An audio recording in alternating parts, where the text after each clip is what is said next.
They say secrets buried under the earth don't stay hidden forever, but what about the secrets we bury in our hearts? Mine began on a humid night deep in the heart of the Benin rainforest. The air smelled of damp earth and old stories waiting to be told. I had just zipped my tent when Felix's voice cut through the dark. "Sarah," he called softly, almost like a whisper meant only for me. My heart skipped twice, not because I didn't know it was him, but because I did. David was my husband's son, and that single truth should have been enough to end whatever had started weeks ago when we first set out on this expedition, but it wasn't. The day I met my husband, Chief Henry, I was enchanted. He was like the artifacts I spent my life digging up, old, polished, and full of stories. A director of the National Historical Society, he was everything I thought I needed: stability, wisdom, and a place to belong. And then there was David, his son from his first marriage, a young man with too much fire in his eyes and a restlessness that reminded me of who I used to be before life taught me how to be proper. When Henry asked me to lead this expedition to uncover relics from an ancient bee kingdom, I felt alive again. I had thrown myself into the work, searching for meaning in layers of history, but the real story wasn't under the soil, it was in the stolen glances, the late-night conversations around the fire, and the moment of silence that fell too loud that night in the forest. David stood outside my tent, waiting for me to answer. My hands trembled as I unzipped the flap, letting the moonlight reveal his face. He didn't speak, he didn't have to. His eyes held a question I had been running from, and my silence was an answer I wasn't ready to give. "Sarah, there's something about you, something I can't explain." His voice cracked just a little, as though he hated himself for saying it out loud. I wanted to tell him to stop, to go back to his tent, to leave me to my guilt and the promises I had made to his father. But instead, I just stood there, feeling the weight of everything unsettle. Far in the distance, a bird called out, sharp and sudden, like it was warning us. It was the only sound in the stillness of that night, but it felt like the whole world had stopped, holding its breath for what would happen next. The silence stretched between us like a taut rope ready to snap. David stepped closer, his boots crunching on the damp forest floor. I should have stepped back, but my feet stayed rooted. I told myself it was the weight of the humid night, but deep down, I knew better. "Sarah," he said again, softer this time, as if my name was a fragile thing he didn't want to break. "Do you ever feel like you're chasing something you can't catch?" His question hit me like the first breath after being underwater too long. I did feel that way every single day, chasing a version of myself I had buried under years of polite smiles and carefully chosen words. "I'm not sure what you mean," I said, though my voice betrayed me. David tilted his head, studying me the way one might study an unfamiliar artifact. "You do. You know exactly what I mean." The flickering lantern outside my tent cast shadows on his face, making him look older, more weathered, like the explorer he was. He wasn't the boy I had first met at Henry's dinner parties, charming the guests with tales of daring climbs and near-death escapes. He was a man now, standing in front of me, daring me to confront the truth I had buried. "We shouldn't be talking like this," I whispered, finally finding my voice. "I know," he said, but his eyes didn't waver. "But that hasn't stopped us before, has it?" I opened my mouth to argue, but the words died in my throat because he was right. It hadn't stopped us. The night we stayed up late mapping out the excavation site together, our hands brushing too often to be accidental. It hadn't stopped us when we spent hours in the rainforest searching for artifacts but finding a strange kind of comfort in each other's company. I began, but the words felt hollow.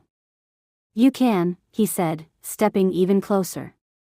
His hand reached out, hesitating for just a moment before it brushed against mine. The touch was fleeting, barely more than a whisper, but it sent a shiver down my spine. I pulled my hand back as if burned, clutching it to my chest like it could shield me from the storm raging inside me. "This is wrong," I said, but my voice lacked conviction. Felix's jaw tightened. "I know, but do you really believe that enough to stop it?" I didn't answer. I couldn't. Just then, a rustling sound came from the bushes nearby. My heart leaped, and I instinctively stepped back into the shadows of my tent. David turned his body, tensing like a hunter ready to pounce. "Probably just an animal," he said, his voice low, but his eyes scanned the darkness, searching for something or someone. The moment broke like a cataclysm, scattering its fragments in every direction. "You should go," I said, my voice trembling but firmer this time. David hesitated, his eyes lingering on mine for just a heartbeat longer. Then, with a nod that felt more like a surrender, he turned and walked away, disappearing into the night. I sat down on the edge of my tent, my hands shaking as I tried to steady my breathing. Outside, the forest came alive again, the sounds of insects and night creatures filling the air as if nothing had happened. But something had happened, something that couldn't be undone. I reached for the notebook where I had been documenting the artifacts we had uncovered, flipping through pages filled with sketches and notes. My eyes fell on a drawing of a bronze figurine we had found earlier that day, a depiction of a woman kneeling, her hands clasped together in prayer. For a moment, I envied her. She looked so sure of herself, so certain of her place in the world. But I wasn't her, and I didn't know how to find my way back to the person I used to be. The days that followed were a blur of digging, cataloging, and pretending nothing had happened. David avoided me, and I avoided him, though our paths crossed often. The excavation site was small, and the rainforest left little room to escape. But even in the silence, I could feel his presence. It lingered in the air, heavy and unspoken, and every time I caught him looking at me from across the camp, my heart would lurch, a mixture of guilt, longing, and something I didn't want to name. One evening, as the sun dipped low, casting golden light over the forest, Chief Henry arrived at the camp. He was in high spirits, his booming laugh echoing through the trees as he greeted the team. I watched him from the edge of the clearing, my stomach twisting. "Oh, Sarah," he called out when he saw me, his face lighting up. He came over, pulling me into an embrace. "How's my brilliant wife? Found anything groundbreaking yet?" I forced a smile. "A few promising leads," I said, avoiding his eyes. He didn't notice the crack in my voice, but David did. From where he stood, he watched us, his expression unreadable. That night, as the team gathered around the fire, Henry regaled everyone with stories of his adventures as a young historian. I laughed in all the right places, clapped when the others clapped, but my mind was far away. Later, I slipped away from the group, seeking the quiet of the forest. I wandered until I reached the clearing where the moonlight spilled like silver on the ground. I sat down, wrapping my arms around myself as if to keep the pieces of me from falling apart. "Sarah." I turned to see David standing there, his face half hidden in shadow.